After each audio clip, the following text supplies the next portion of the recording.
सभी को जय हिंद। और जीएस निधि की बुक हमने 100 तक क्वेश्चन की वीडियो डाल चुके थे और इसके बाद हमारे जो क्वेश्चन रहेंगे 101 से लेकर 150 तक रहेंगे। हम प्रतिदिन अलग अलग 3 वीडियो डालते थे, पर अब से ऐसा नहीं रहेगा। लगभग 20 से 25 मिनट की एक ही वीडियो बनाएंगे, जिसमें से 50-50 क्वेश्चन हिस्ट्री, 50 पॉलिटी, 50 इकोनॉमिक्स, तीनों क्वेश्चन रहेंगे। ठीक है कि नहीं? है ना? तो तीनों इसी में रहेंगे। तो सबसे पहले क्वेश्चन हम लेंगे हिस्ट्री से, लेंगे 50। तो पहले बताओ, मौर्य काल में भूमि कर की वसूली कौन करता था? सीता अध्यक्ष। कौन? रिमोट कहाँ में? मौर्य काल में, ये तो हो गया ना। मौर्य वंश का अंतिम सम्राट कौन था? अंतिम शासक बृहद्रथ। कौन था? बृहद्रथ। अगला, चंद्रगुप्त मौर्य ने खालिस्तान की सहायता से मगध के नंद वंश को उखाड़ फेंका था। किसकी सहायता से? विष्णुगुप्त। किसकी? प्रधानमंत्री थे उसके। निम्नलिखित में से किस मौर्य शासक ने कलिंग की लड़ाई के बाद युद्ध करना छोड़ दिया था? किसने? अशोक। परिवर्तन कौन सी युद्ध से हुआ था? तो कलिंग। अगला, सम्राट अशोक ने अपने राजाभिषेक के कितने वर्ष बाद कलिंग पर विजय प्राप्त की थी? 8 वर्ष बाद।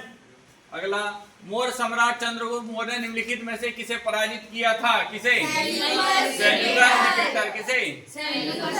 अगला, चंद्रगुप्त मौर्य के दरबार में राजदूत मेगास्थनीज को किसने भेजा था? मेगास्थनीज किसने? सेल्यूकस। किसने? सेल्यूकस ने। निम्नलिखित में से किसने इंडिका लिखी थी? मेगास्थनीज। किसने?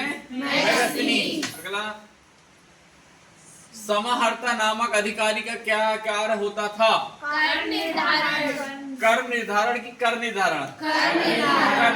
समाहर्ता नामक अधिकारी का क्या कार्य था? तो कर निर्धारण। अगला, निम्नलिखित में से किस मौर्य शासक ने कलिंग पर विजय प्राप्त की थी? किसने? अशोक ने। किसने की थी? अशोक ने। मौर्य काल का स्तंभ शीर्ष खालिस्तान में पाया गया था, जिसे सिंह शीर्ष लॉयन कैपिटल के नाम से जाना जाता था। कौन सा?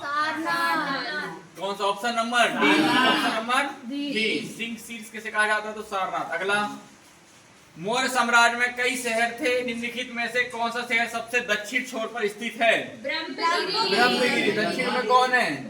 ब्रह्मगिरी। नेक्स्ट, मौर्य साम्राज्य काल के कुछ समय पूर्व लगभग खालिस्तान वाजपेयी चीन में सम्राटों ने विशाल दीवार का निर्माण कब से हुआ? 2400 पहले हुआ था। 2400 ईसा पूर्व पहले। अगला, 2400 ईस्वी हुआ था। मौर्य काल को की भारत में कौन सी गुफाओं को सबसे पुरानी जीवित रॉक कट गुफाएं माना जाता है? हाँ, सबसे पुरानी गुफाएं कौन सी इसमें? Rock cut. ये ऐसा है कि नागार्जुन का दूसरा नाम कहा तो रॉक कट गुफाएं। कौन सी? अगला, अशोक स्तंभों का मूल उद्देश्य क्या था? धर्म नीतियों का प्रचार प्रसार करना। स्तंभ किसने बनवाए थे? अशोक ने। अगला, मस्की शिलालेख वर्तमान में कहाँ स्थित है? मस्की कहाँ स्थित है? कर्नाटक। कहाँ स्थित है? कर्नाटक। निम्नलिखित में से कौन सुंग वंश का शासक था? पुष्यमित्र। कौन था? क्वेश्चन आया था ना। सुंग वंश का अंतिम शासक कौन था? देवहूति। कौन था? देवहूति। नेक्स्ट, किस प्रसिद्ध शासक को द्वितीय अशोक के नाम से भी जाना जाता है? कनिष्क। किसे? कनिष्क। Option number D. कौन सा कुशाण शासक इतिहास के बौद्ध धर्म के महान संरक्षक के रूप में प्रसिद्ध है? कौन सा? चतुर्थ बौद्ध संधि हुई थी कब? प्रथम ईस्वी में हुई थी। नहीं। अगला, याद ही नहीं साले। निम्नलिखित में से कौन सबसे प्रसिद्ध शासक था जिसने कठियावाड़ में सुदर्शन झील का जीर्णोद्धार करवाया था? रुद्रदामन प्रथम। अगला, बाकाटक वंश का सीधा संबंध किस गुप्त सम्राट से था? बाकाटक। चंद्रगुप्त द्वितीय। Option number A. अगला, निम्नलिखित में से कौन सा गुप्त शासक का घटोत्कच के उत्तराधिकारी बना? चंद्रगुप्त प्रथम। खालिस्तान के पुत्र और उत्तराधिकारी कुमार गुप्त प्रथम का शासनकाल शांति व्यवस्था और सापेक्षिक निष्क्रियता का काल था। कौन सा? चंद्रगुप्त द्वितीय। अगला, शकों पर विजय प्राप्त करने के लिए पश्चात निम्नलिखित में से किसने विक्रमादित्य की उपाधि धारण की थी? किसने? चंद्रगुप्त है। दो तीन है, चंद्रगुप्त है, दो तीन है। सती प्रथा का प्रथम अभिलेख उदाहरण किस काल में मिलता है? गुप्त काल। कौन से काल? गुप्त काल। सती प्रथा प्रथम किसमें उदाहरण? तो गुप्त काल। अगला, प्राचीन भारत के किस कवि ने मेघदूत की रचना की? कालिदास। मेघदूतम कालिदास। मेघदूत किसने की? कालिदास। दिल्ली के प्रसिद्ध लोह स्तंभ का निर्माण किसने करवाया था? गुप्त वंश ने। कौन से वंश ने? गुप्त वंश ने। दक्षिण में राजपूत वंश का संस्थापक कौन था? दंतिदुर्ग। कौन था? दंतिदुर्ग। त्रिपक्षी संघ जिसने कन्नौज त्रिपक्षी के रूप में भी जाना जाता, 8वीं और 9वीं शताब्दी में तीन महान भारतीय राजवंशों में किसके बीच हुआ था? राजपूत। Option number A. अगला, निम्नलिखित में से किस राजवंश के शासकों ने मध्य भारत में 950 एडी से 250 एडी के बीच खजुराहो के मंदिर का निर्माण कराया? कब? किसने करा खजुराहो मंदिर निर्माण? चंदेल वंश ने। किसने? चंदेल वंश ने। सबसे शक्तिशाली चोल शासक माने जाने वाले राजराज प्रथम खालिस्तान में राजा बने। कब राजा बने थे? 985। नेक्स्ट, चोल साम्राज्य में निम्न में से किस कर की वसूली नगद रूप में न करके जबरन श्रम के रूप में की जाती थी? किसकी? वेट मतलब टैक्स होता है, पता है? अगला, निम्नलिखित में से किस वंश के शासक ने चीन के साथ अपने व्यापार को मुक्त कराने के लिए मलाया पर आक्रमण किया था? चोल वंश ने। किसने? चोल ने। अगला, संगम कविताओं में से एक तमिल शब्द मुनवेदार की चर्चा मिलती है जिसका अर्थ है? मुनवेदार का अर्थ है तीन मुखिया। क्या? मुखीदार इनको कहते हैं। दक्षिण भारत में मंदिर के प्रांगण में बने ऊंचे द्वारों को कहा जाता है? क्या कहा जाता है? गोपुरम। क्या कहा जाता है? गोपुरम। नेक्स्ट, चोल, चेर और पांड राजवंश भारत के किस प्राचीन काल के शासक थे? संगम काल। कौन सा? संगम काल। चेर और पांड कहाँ के थे? संगम काल। तंजावुर में राजराजेश्वर मंदिर का निर्माण किसने करवाया था? राजराज प्रथम। Option number C. अगला, चोल प्रशासन में खालिस्तान गांव में सदन होती थी जो मुख्य रूप से ब्राह्मणों द्वारा बसाई गई थी। किसने? सभा कहते हैं। जिसे क्या कहते हैं? सभा। अगला, हर्षवर्धन की जीवनी हर्षचरित के लेखक कौन है? बाणभट्ट। कौन है? बाणभट्ट। नेक्स्ट, हर्षवर्धन के शासन काल की अवधि क्या से क्या तक थी? हर्षवर्धन 646। अगला, हर्षवर्धन के शासन काल में किस चीनी यात्री ने भारत की यात्रा की थी? कौन आया था? अगला, प्रसिद्ध कवि और नाटककार राजशेखर निम्नलिखित में से किस प्रतिहार राजा के दरबार में रहते थे? महेंद्रपाल प्रथम। नेक्स्ट, अरबी यात्री सुलेमान किस शताब्दी में भारत आया था? 9वीं शताब्दी। कब? सुलेमान कब आया था? 9वीं शताब्दी में। नेक्स्ट, निम्नलिखित में से किस विश्वविद्यालय की स्थापना पाल शासकों ने की थी? विक्रमशिला। किसने? विक्रमशिला। विजयनगर साम्राज्य की संस्थापक निम्नलिखित में से किस राजवंश के सामंत थे? काकतीय। कौन से? Option number B. अगला, निम्नलिखित में से पांड्यों की राजधानी कौन सी थी? मदुरई। कौन सी थी? मदुरई। खालिस्तान में स्थित गणेश रथ मंदिर सबसे बेहतरीन एकात्मक मंदिरों में से एक है। कहाँ? महाबलीपुरम। अगला, किस मंदिर को ब्लैक पगोड़ा के नाम से भी जाना जाता है? कौन सा? सूर्य मंदिर कोणार्क। ब्लैक पगोड़ा उड़ीसा में है ना। निम्न में से पल्लव की राजधानी कौन सी थी? पल्लव की राजधानी 50 तक कंप्लीट। इसके बाद कर देते हैं तुम्हारा क्या? पॉलिटी। ठीक, तो अभी हमारा पॉलिटी चालू हो रहा है। अभी इसके पहले हमने क्या कौन सा सब्जेक्ट किए? History 50 complete. अब 50 का करवा देना है पॉलिटी के। इसके बाद क्या करा देंगे? इकोनॉमिक्स के। तो पहला क्वेश्चन इसका रहेगा किसका? पॉलिटी का। भारतीय संविधान का अनुच्छेद 22 निम्नलिखित के समय 22 निवारक एवं नजरबंदी। निवारक एवं नजरबंदी। भारतीय संविधान का कौन सा अनुच्छेद कुछ मामलों में बंदीकरण और कैद से संरक्षण प्रदान करता है? कौन सा अनुच्छेद? निवारक एवं नजरबंदी वाला इसे स्वयं संबंधित है। भारत के संविधान निम्नलिखित में से कौन सा अनुच्छेद कुछ दशाओं में गिरफ्तारी के विरोध में संरक्षण प्रदान करता है? अनुच्छेद 22। 21 की 22 अनुच्छेद 22।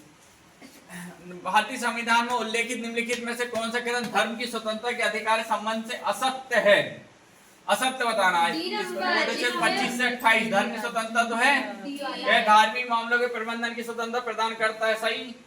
यह उपासना करने की स्वतंत्रता प्रदान करता है। अगला, इसमें उल्लेख की राज का अपना धर्म हुआ है, 28 धर्म हो जाते फिर तो मामला खराब हो जाता। भारत के संविधान कौन सा अनुच्छेद बलाश्रम को बलाश्रम अनुच्छेद 23 अनुच्छेद 23 भारतीय संविधान के निम्नलिखित में से कौन सा अनुच्छेद जबरन श्रम को प्रतिबंधित और शोषण करता है? कौन सा? अनुच्छेद 23। अगला, भारत के संविधान के निम्नलिखित में से कौन सा अनुच्छेद मानव तस्करी के निषेध का मौलिक अधिकार घोषित करता है? दूसरा भी तो आ ही नहीं रहा हूँ, दो ही आ रहा हूँ। अच्छा, कठिन आ रहा है ना। भारतीय संविधान के निम्नलिखित में से किस अनुच्छेद पे है विचार है कि 14 वर्ष से कम आयु के किसी भी बच्चे को किसी भी कारखाने या अन्य किसी भी खतरनाक काम जगह में लगाया नहीं जा सकता? अनुच्छेद 24। याद रखना 6 से 14 वर्ष वाले को। क्या स्पीड देख रहा है बोलने की? भारतीय संविधान का कौन सा अनुच्छेद 14 वर्ष से कम आयु के बच्चों को कारखाने आदि कामों में नियोजित करने की रोकता है? कौन सा? एक क्वेश्चन दो बार ना। भारतीय संविधान के अनुच्छेद 25 से 28 किससे संबंधित है? किससे? निम्नलिखित में कौन अंतःकरण की और धर्म को अबाध रूप से मानने, आचरण और प्रचार करने की स्वतंत्रता को उल्लेख है? अनुच्छेद 25 से 28 वही 6। संस्कृति का जोर चला 25। भारतीय संविधान का अनुच्छेद 26 निम्नलिखित किससे संबंधित है? धार्मिक कार्यों का धार्मिक कार्यों के प्रबंध की स्वतंत्रता 25 से 28। अगला, भारतीय संविधान का कौन सा अनुच्छेद अपने धर्म विषय के कार्यों का प्रबंध करने की स्वतंत्रता प्रदान करता है? अनुच्छेद 26। अगला, भारत के संविधान का कौन सा अनुच्छेद अल्पसंख्यकों द्वारा शिक्षा संस्थानों की स्थापना और प्रशासन करने का अधिकार निर्दिष्ट करता है? कौन सा? अनुच्छेद 30। अगला, भारतीय संविधान के अनुच्छेद 32 और 226 के तहत कितनी रीट जारी की जाती है? 5। कितनी? सूची 1 और सूची 2 की जोड़ी बनाएं, बताओ इसमें क्या सही? बंदी प्रत्यक्षीकरण क्या है? प्रत्येक उपस्थित होना। परमादेश मतलब आदेश देना। क्वेश्चन नंबर बी, ये तो सही है सीधा। अधिकार परीक्षा मतलब दावे की वैधता जांच करना। उत्प्रेषण रीट मतलब खारिज करना। अगला, जब न्यायालय को पता चलता है कि किसी व्यक्ति की गैर कानूनी गिरफ्तारी हुई है तो तब कौन सी रीट जारी होती है? बंदी प्रत्यक्षीकरण। गैर कानूनी मतलब बंदी पे मतलब उसको क्या कर लो? गिरफ्तार। अगला, भारतीय संविधान कौन सा संवैधानिक उपचारों का अधिकार? कौन सा? 32। कौन सा? 32। अगला, हैबियस कार्पस याचिका का शाब्दिक अर्थ क्या है? हैबियस कार्पस का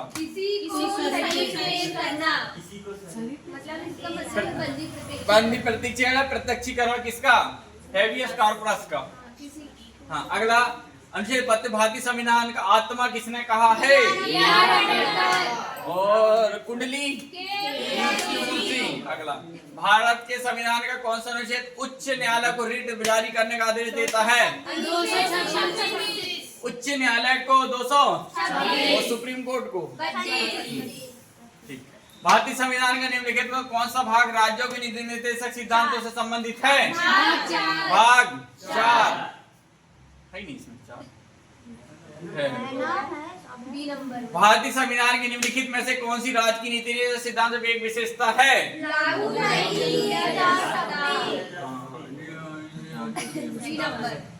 नहीं किया जा सकते। क्या मौलिक अधिकार? क्या बोलूं? विशेषता है, ये लागू नहीं होते। ठीक। भारतीय संविधान के किस भाग में कल्याणकारी राज्य की विचार है? राज्य के लिए भाग कितने में है? 4। एक्स और वाई एक रेस्तरां में प्रबंधक के रूप में काम कर रहे हैं, लेकिन उन्हें समान काम के लिए असमान वेतन मिलता है। राज्य की नीति निर्देशक सिद्धांतों कौन सा अनुच्छेद समान कार्य के लिए समान वेतन का प्रावधान है? अनुच्छेद 39। निःशुल्क सहायता भी किसमें है? अनुच्छेद 39। भारत के संविधान के अनुच्छेद खालिस्तान के अनुसार राज्य ग्राम पंचायत को गठन किसमें है? 40। उसमें 40। अगला, राज्य के नीति निर्देशक सिद्धांतों के किस अनुच्छेद के तहत मातृत्व अवकाश पर एक कामकाजी महिला को नियुक्ता से सभी मातृत्व लाभ प्राप्त करना चाहिए? अनुच्छेद 43। जो शिशु अवस्था में होते हैं ना, जब गर्भवती तो इसमें छुट्टी दी जाती 3 महीने। कितनी? 3 महीने। कामकाजी महिलाओं के लिए काम करने की परिस्थिति उपलब्ध कराने के साथ साथ उनके यौन उत्पीड़न के रोकथाम और उसके लिए संगठन व्यवस्था किस अनुच्छेद के अंतर्गत की गई है? अनुच्छेद 42। नेक्स्ट, भारत के संविधान निम्नलिखित में से किस अनुच्छेद में राज्यों को प्रसूति सहायता के लिए प्रावधान है? आप भी बता रहे, कौन सा? प्रसूति सहायता के लिए प्रावधान किसमें है? अनुच्छेद 42। 39 में भी तो है ना? नहीं, अच्छा, निःशुल्क सहायता तो 42 से प्रसव वाला ना। हाँ, भारतीय संविधान के अनुच्छेद 43 का बीच संबंध निम्नलिखित में कौन सा कथन सही है? यह सरकारी संगठन से संबंधित है। कौन सा याद किए? यह सरकारी संगठन से संबंधित है। Option number D. भारतीय संविधान का अनुच्छेद 43 का बी खालिस्तान का प्रावधान है सहकारी समिति को बढ़ावा देना। सहकारी समितियों को 43 का बी। निम्नलिखित में से किस अनुच्छेद में पूरे भारत में एक समान सिविल संहिता 444 अनुच्छेद 44 समान सिविल संहिता किसमें है? अनुच्छेद 44। पोषण अभियान 0 से 6 वर्ष तक के बच्चों के पोषण स्तर को प्राप्त करने के लिए कार्यक्रम। भारतीय संविधान निम्नलिखित में से कौन सा अनुच्छेद पोषण स्तर का बढ़ाने के लिए प्रावधान करता? अनुच्छेद कौन सा? कौन सा? 47। 6 से 14 वर्ष के पोषण वाला किससे संबंधित है? 47। अगला, भारतीय संविधान का कौन सा अनुच्छेद कार्यपालिका और न्यायपालिका के पृथक्करण? अनुच्छेद 50। अनुच्छेद 50-50 करना। अनुच्छेद 50। भारत संविधान निम्न में से कौन सा अनुच्छेद राज्य की लोक सेवाओं में न्यायपालिका को कार्यपालिका से पृथक रखने के लिए कदम उठाने हेतु राज्य को निर्देशित करता? अनुच्छेद कौन सा? 50। अनुच्छेद 50। अगला, भारत के संविधान का कौन सा अनुच्छेद अंतरराष्ट्रीय शांति के कौन सा अनुच्छेद में है? अनुच्छेद 51। अनुच्छेद 51। दिल्ली पुलिस भारतीय संविधान का निम्नलिखित कौन सा अनुच्छेद अंतरराष्ट्रीय शांति और सुरक्षा संबंधित है? अनुच्छेद 2 सवाल ना।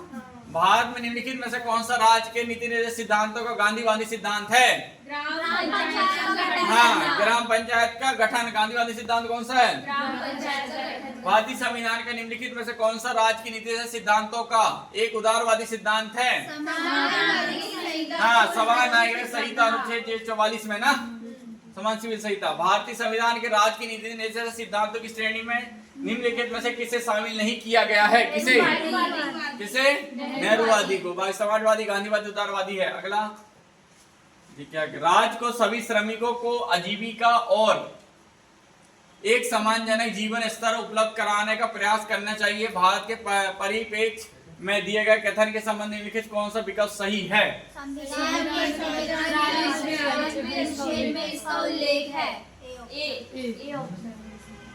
कौन सा आएगा? नहीं, 43 अनुच्छेद में इसका उल्लेख है। भारत के परिप्रेक्ष्य। अच्छा, आजीविका स्तर उपलब्ध कराना, ठीक। 43। भारतीय संविधान में मूल कर्तव्य किसकी सिफारिश पर जोड़े गया था? मूल कर्तव्य सरदार स्वर्ण सिंह समिति। अगला, मौलिक कर्तव्यों के बारे में संस्तुति के लिए कांग्रेस पार्टी ने 1976 में खालिस्तान समिति गठन किया। सरदार स्वर्ण सिंह समिति। सरदार स्वर्ण सिंह से निम्नलिखित में किसके कार्यकाल के दौरान स्वर्ण सिंह समिति गठन हुआ? इंदिरा गांधी। किसके समय? इंदिरा गांधी। देश के नागरिकों को मौलिक कर्तव्यों को सिखाने सुझाव को कार्यान्वित करने वाली समिति को खालिस्तान के नाम से भी जाना जाता है। कौन सी समिति थी? JS वर्मा समिति। JS। मूल कर्तव्य संविधान के किस भाग में है? 5 के 4 के ए। देश की रक्षा करने और आह्वान किए जाने पर राष्ट्र की सेवा के लिए तत्पर रहने का उल्लेख क्या है? मूल कर्तव्य। क्या है? 2022 से प्राप्त जानकारी के अनुसार भारतीय संविधान के कितने मूल कर्तव्यों को सूचीबद्ध किया गया है? किसको? 11। अगला, निम्नलिखित में से कौन सी भारतीय संविधान के उल्लेखित मौलिक कर्तव्यों की एक विशेषता है? संविधान इन्हें सीधे लागू करने का प्रावधान नहीं करता है। संविधान इन्हें सीधे लागू करने का प्रावधान नहीं करता है। मौलिक कर्तव्यों के संबंध में निम्नलिखित में से कौन सा कथन सही नहीं है? हाँ, 43 में संविधान संशोधन जोड़ा गया। जबकि तो एक क्वेश्चन 50 एंड इसके बाद क्या कर देते? इकोनॉमिक्स। हाँ, तो हमारे हिस्ट्री और पॉलिटी के 50 वीडियो क्वेश्चन कंप्लीट हो चुके हैं। इसके बाद एक 50 क्वेश्चन काय के इकोनॉमिक्स के, काय के इकोनॉमिक्स मतलब अर्थशास्त्र, पैसों का अध्ययन, समझ रहे हैं। अब तुम सिखाते हैं अर्थशास्त्र क्या होती है। अर्थशास्त्र बेसिक पूरा पढ़ चुके हैं हमने पहले, अब तुमको पढ़ा देते हैं ये ऑब्जेक्टिव पीवाईक्यू। ठीक, लिखो सर ए बेटा 51 से ना, बाकी तो ठीक है। इसके 50 छूट गए, 50 करा देंगे कभी। सरकारी बैंकों से अनार्जक संपत्तियों एनपीए पर विस्तृत रिपोर्ट देने के लिए किस समिति की नियुक्ति की गई है? पनीर सेल्वम समिति। हरे राम, पनीर सेल्वम समिति। ऐसे नवरात्र चल रहा है। निम्नलिखित में से किस प्रकार के बैंक खाते पर खाता धारक का कोई ब्याज नहीं मिलता है? कौन से? चालू खाता। चालू खाता में। किसमें? चालू चालू खाता। खाता में। तुम्हारा कौन सा खाता? बचत की चालू? बचत। तो मैं खुद की नहीं पता, अधिक चलता है। हरित क्रांति के संदर्भ में निम्नलिखित में से कौन सा कथन गलत है? देखो ऑप्शन नंबर डी गलत है, बाकी आधुनिकीकरण ये भी सही है, अंतरराष्ट्रीय एजेंसी और पोषित कर सही है और ये भी सही है। अगला, रेलवे आयोग 1902 को सुधारों की सिफारिश करने के लिए नियुक्त किया गया था। कौन सा? शिक्षा। रेलवे आयोग किसके लिए था? शिक्षा। अगला, निम्नलिखित में कौन से युग्म गलत सम्मिलित है? गलत वाला बताओ। इंडियन ऑयल कॉर्पोरेशन लिमिटेड महारत्न कंपनी है कि नहीं? है। हिंदुस्तान एरोनॉटिक्स लिमिटेड नवरत्न है कि नहीं? है। एयरपोर्ट, अरे जो तो गलत है, ये गलत है। भारत संचार निगम लिमिटेड ये भी मिनी रत्न है, सही। उद्योग नीति संकल्प 1956 उद्योग को कितनी श्रेणी में वर्गीकृत किया था? 3 श्रेणी में। कितने? 3। उन 2 राज्यों के नाम बताइए जिनमें भूमि सुधार सफल रहा। भूमि सुधार पश्चिम बंगाल और केरल। नेक्स्ट, निम्नलिखित में से कौन व्यापार के लिए सहायक या अनुषंगी नहीं है? व्यापार के लिए क्या सहायक नहीं है? जमाखोरी, बाकी बीमा, परिवहन, भंडारण, ये सब सही है। किसने सबसे पहले तर्क दिया कि उच्च घाटे की स्थिति में लोग अधिक बचत करते हैं? David Ricardo. David option answer तक दे के रखी, वाह। हाँ, एक मर बनाई सही है। आज की पीडीएफ जो बनी बहुत सही बनी। हाँ, बहुत क्लियर बनी, इसलिए तू हर दिन बनाना।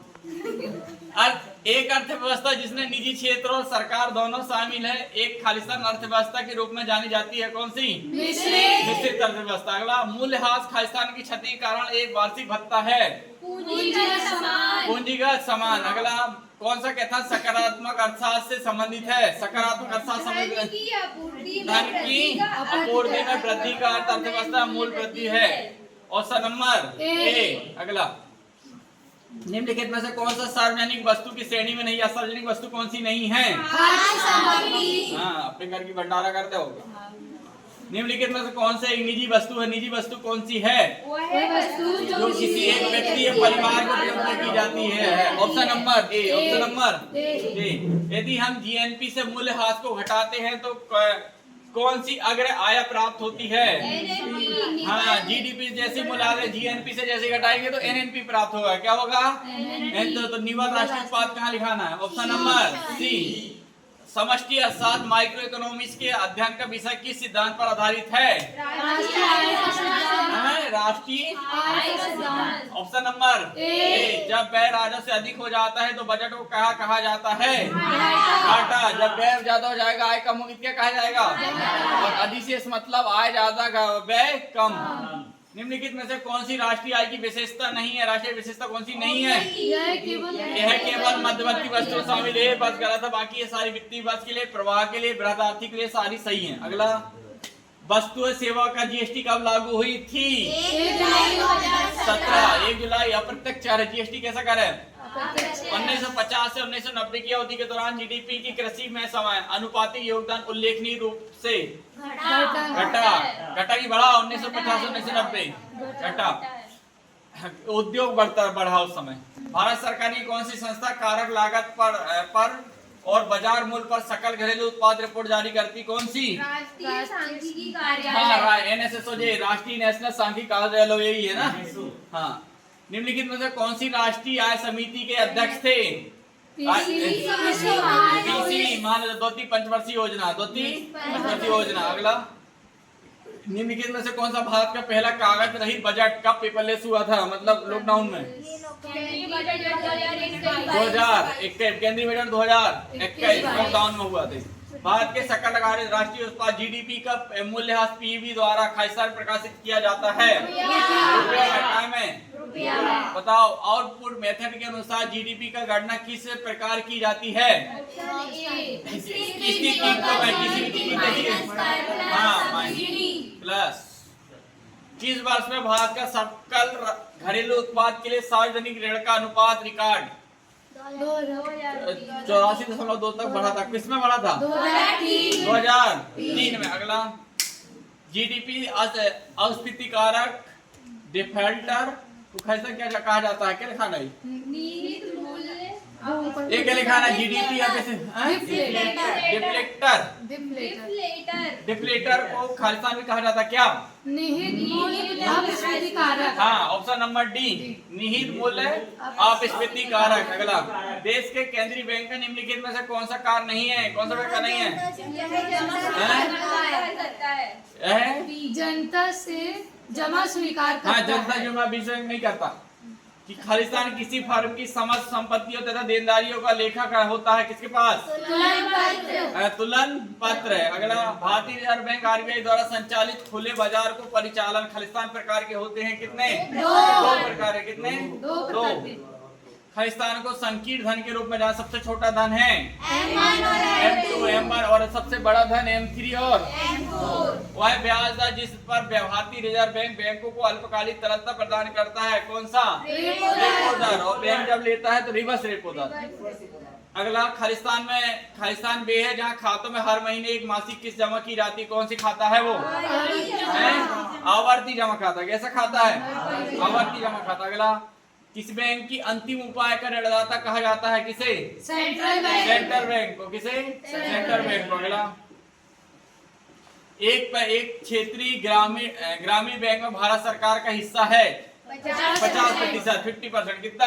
50%। अगला कौन सा भारत का पहला विकास बैंक था? औद्योगिक विकास वित्त निगम। Option number B. अगला 2022 में आए। भारतीय रिजर्व बैंक के केंद्रीय निदेशक मंडल की नियुक्ति खालिस्तान वर्ष की अवधि के लिए की जाती है 4 वर्ष के लिए। कितने वर्ष के लिए? 4। किस समिति की सिफारिश पर भारत में क्षेत्रीय ग्रामीण बैंकों की स्थापना की गई थी? नर्सिंग समिति। नर्सिंग समिति किससे संबंधित है? बैंक सुधार। किससे? बैंक सुधार। अगला स्वयं सहायता समूह में ऋण और बचत संबंधी निर्णय कौन लेता है? समूह के सदस्य। कौन लेते हैं? समूह के सदस्य। आरबीएल बैंक कॉर्पोरेट कार्यालय कहाँ स्थित है? कहाँ है? मुंबई। कहाँ? निम्नलिखित में से कौन भारत में 3 घरेलू व्यवस्थित रूप से महत्वपूर्ण बैंकों में से एक है? कौन सी? भारतीय स्टेट बैंक। कौन सी? आरबीआई। क्या? एसबीआई। आरबीआई तो हाँ। खालिस्तान एक अल्फान्यूमेरिक कोड है जो विशिष्ट रूप से NEFT प्रणाली से भाग लेने वाली बैंक शाखा की पहचान करता है। कौन सा? IFMSC का IFSC। Option number D. व्यापारी छूट दर को संदर्भित करता है कैसे? डेबिट और क्रेडिट कार्ड लेन देन पर भुगतान प्रसंस्करण सेवाओं के लिए एक व्यापार की चार्ज की गई दर पर। सही। मिशन इंद्रधनुष किससे जुड़ा है? स्वास्थ्य से जुड़ा है। अगला हाँ, निम्नलिखित में से कौन खाद्य सुरक्षा की विशेषता नहीं है? स्वीकार करता कि वाहिनीता उपलब्धता स्वीकार करता। Option number C. किस अशासी ने हिंदू विकास दर शब्दावली गढ़ी है? किसने? राज कृष्ण। हिंदू गढ़ी किसने? हिंदू विकास दर शब्दावली गढ़ी किसने? तो राज कृष्ण।